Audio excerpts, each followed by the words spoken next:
Halo sahabat Alfar, perkenalkan saya Azalea sebagai host Anda hari ini. Dan kali ini kita akan membicarakan sebuah tema yang mungkin sering kita dengar ya, yaitu tentang penyakit GERD. Dan bersama saya di sini adalah Dr. Edi Suhaimi yang kebetulan juga adalah dokter spesialis akupuntur. Halo dokter. Halo. Gitu. Kita mulai pertanyaan dulu nih yang masih umum-umumnya. Penyakit GERD itu apa sih? Bisa nggak sih dok jelasin dengan sahabat Alfar yang menonton? Ya baik, Aza ya. Ya. Pertama-tama saya mau menyapa sahabat Alfar dulu ya. Selamat sore sahabat Alfar. Mudah-mudahan kita selalu sehat selalu ya. Itu. Nah pada kesempatan ini kita akan membahas tentang penyakit GERD. Jadi penyakit GERD ini sangat banyak sekali yang datang ke Alfar Klinik yang kita tangani, sekitar 10%-an ya dari jumlah penyakit yang ada gitu. Nah, penyakit GERD ini merupakan penyakit yang umum, jadi tidak asing lagi. Biasanya seperti itu ya. Jadi kalau orang itu sakit MA yang tidak kunjung sembuh, nah biasanya kalau dia tidak ditangani secara baik bisa berkembang menjadi penyakit GERD. Oke, dan penyebab penyakit GERD ini apa Pak? Ya baik, jadi penyakit GERD itu sebenarnya secara sederhana saja dapat dibayangkan bahwa adanya kelemahan cincin esofagus bagian bawah. Nah jadi antara esofagus dan lambung itu ada cincin yang membuka dan menutup. Nah, kelemahan kalau cincin itu lemah, maka ketika banyak makanan atau asam lambung itu di lambung, nah dia akan mendorong ke atas. Nah, karena cincinnya lemah, maka asam lambung dan makanan yang ada di lambung itu ya bisa masuk ke dalam esofagus. Gitu. Berarti gejalanya itu seperti MAH ya? Atau ada gejala lain nggak sih untuk mendiagnosis, oh penyakit ini penyakit GERD gitu? Ya baik, jadi yang pertama biasanya kan ini gejala sakit MA seperti biasa ya gitu. Nah kemudian yang kedua biasanya orang itu mual-mual muntah gitu ya, atau kalau bahasa kedokternya regurgitasi gitu. Kemudian nah ini yang biasanya yang diagnosa yang paling banyak ditemukan adalah adanya nyeri lambung atau panas di ulu hati sampai ke dada seperti itu.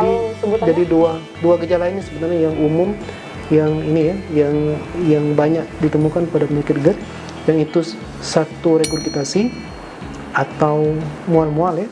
Nah, kemudian yang kedua nyeri atau panas di ulu hati, di lambung, sampai dirasakan di dada bagian tengah, seperti itu. Sebutannya kalau ada pernah dengar heartburn ya? Heartburn, benar sekali ya, heartburn ya. Oke. Oke, nah ini mungkin pertanyaan berikutnya ya, sebenarnya yang mungkin juga orang bakal mau tanya sih, pengobatan atau ada terapi atau obat apa sih yang bisa dilakukan untuk menyembuhkan penyakit GERD ini? Karena kayak dari tadi dengar itu gejalanya tuh kayaknya bikin susah aktivitas ya. Ya. Baik, sahabat Alfar, cara mengatasi ini ya, yang mengatasi GERD itu yang pertama itu merubah pola ini ya, pola kebiasaan ya. Lifestyle ya. Lifestyle, benar. Jadi ada kebiasaan yang itu memicu sakit MA, sakit GERD itu ya. Antara lain misalnya kalau pada laki-laki itu merokok ya. Itu bisa memicu sakit GERD. Kemudian yang kedua, makanan termasuk nggak dokter? Ya, makan makanan yang ini ya, yang memicu asam lambung yang meningkat. Asam dan ya seperti kopi gitu ya, kopi pedas, asam yang berlebihan begitu. Kemudian selanjutnya pada orang-orang obesitas. Ini nih, jadi orang-orang obesitas ini bisa memicu ini ya, bisa memicu terjadinya GERD. Jadi ya harus diatasi seperti itu. Jadi mau muda atau tua bisa kena GERD ya? Iya. Jadi kalau pola kebiasaan yang tidak baik itu bisa memicu terjadinya penyakit GERD. Jadi itu yang pertama yang harus dilakukan pada sakit GERD itu merubah lifestyle supaya hidup sehat gitu ya. Oke. Kemudian yang kedua tentu ya dengan obat-obatan ya. Nah, biasanya obat-obatan yang banyak dipakai itu adalah obat-obatan untuk mengatasi supaya asam lambung tidak meningkat. Mungkin kalau sahabat Aufar ini ya sudah banyak tahu tentang misalnya obat omeprazol, lansoprazol, ranitidin dan lain-lain. Jadi itu semua obat yang bisa menekan asam lambung gitu. Jadi kalau asam lambungnya itu ditekan sedikit ya, jadi GERD ini jadi bisa berkurang. Nah, yang ketiga ini mungkin yang sekarang ini yang mulai populer ya di kalangan kita, di masyarakat umum, yaitu dengan terapi akupunktur gitu. Terapi akupunktur ini sangat bagus sekali untuk GERD gitu ya. Jadi kita banyak menangani pasien-pasien GERD di terapi akupunktur, itu hasilnya baik gitu ya. Yang terakhir dengan pembedahan itu. Jadi ketika GERD yang parah gitu ya, itu dengan pembedahan. Nah, cuman terus terang untuk pembedahan ini kalau di kita ya, di Indonesia itu sangat jarang ya. Saya bertanya-tanya itu di rumah sakit, bahkan rumah sakit besar seperti di Jakarta itu kita tanyakan apakah ada orang yang melakukan operasi ya pada pasien GERD. Saya belum pernah ini ya, saya belum pernah mendapat informasi seperti itu.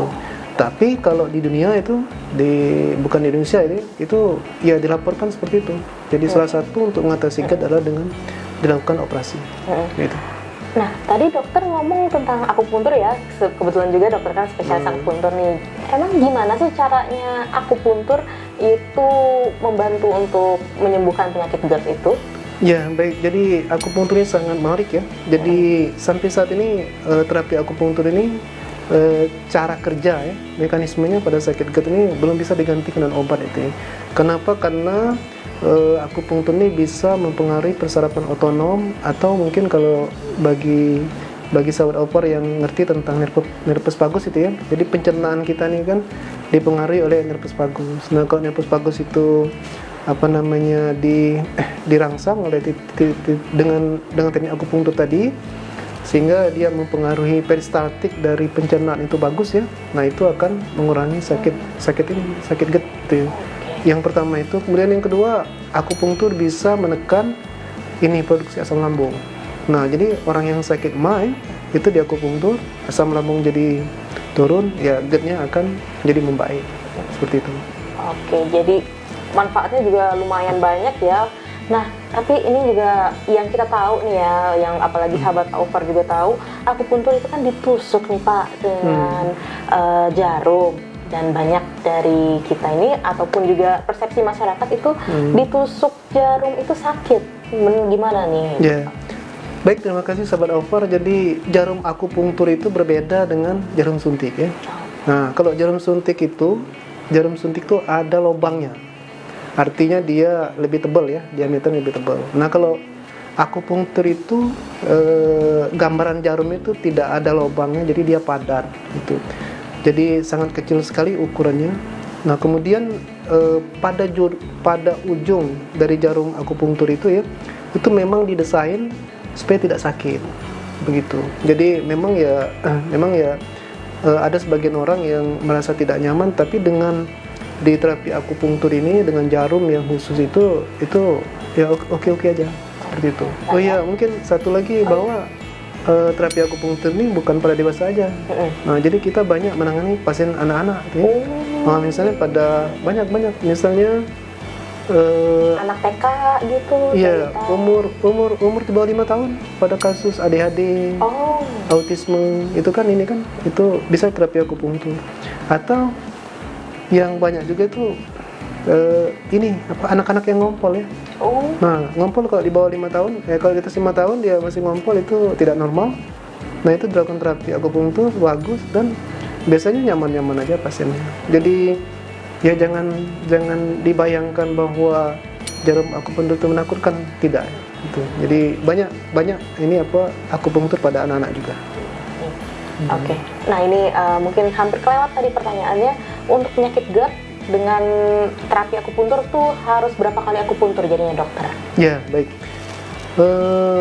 Penyakit GERD ataupun penyakit yang lain gitu ya, selalu kita berpatokan pada berat ringannya gitu ya. Biasanya kita itu terapi akupunktur itu kalau yang ringan ya dilakukan 6 kali terapi gitu ya. frekuensinya biasanya 2 kali seminggu gitu ya. Nah pada kasus yang berat, yang kronis ya, biasanya kita lakukan sampai 12 kali terapi gitu. Oke, baik dokter, kayaknya banyak banget nih pelajaran materi yang sangat membantu ya, dan juga membuka wawasan di ilmu baru. Dan aku juga sendiri langsung tertarik nih mau nyobain akupuntur ya. Terima kasih banyak ya dokter atas ilmunya. Mungkin dari dokter ada sepatah dua kata untuk sahabat Aufar yang menonton? Ya, baik, sahabat Aufar yang yang kami hormati. Jadi penanganan GERD itu kalau dilakukan tadi ya, jadi ada mungkin yang paling banyak dilakukan itu ya dengan obat-obatan, kemudian ditambahkan terapi akupunktur, itu sangat baik sekali ya. Jadi banyak riset yang menyebutkan seperti itu. Jadi penggunaan obat saja atau akupunktur saja itu ya jika dikombinasikan antara obat ditambah akupunktur itu lebih bagus dibandingkan pengobatannya sendiri-sendiri. Begitu. Oke, nah itu semuanya. Terima kasih banyak ya dokter sudah mau membagikan ilmunya. Dan untuk sahabat Aufar yang ingin mencoba akupuntur GERD ini, atau mungkin memang memiliki keluhan lain ya selain GERD ya, bisa langsung saja menghubungi admin untuk bisa berkonsultasi langsung dengan dokter Edi di Aufar Clinic. Untuk nomor teleponnya ada di bawah sini ya. Oke, baik, terima kasih dokter. Terima kasih. Ya, terima kasih. Oke, sekian video hari ini. Terima kasih telah menonton dan jangan lupa untuk like, komen, dan subscribe. Sampai jumpa di episode berikutnya. Sampai jumpa. Oke.